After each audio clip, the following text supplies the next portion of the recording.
बेटा, बेटा, घर से बाहर मत निकलना। बाहर ना चुड़ैल का साया रहता है, ठीक है ना? जी मम्मा, मैं बाहर नहीं निकलूंगा, आप टेंशन मत लो।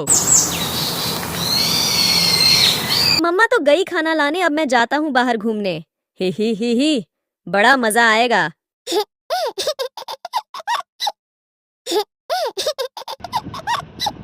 अरे बाप रे चुड़ैल, अब मैं क्या करूं? मुझे मम्मा की बात मान लेनी चाहिए थी। मम्मा, बचाओ मुझे,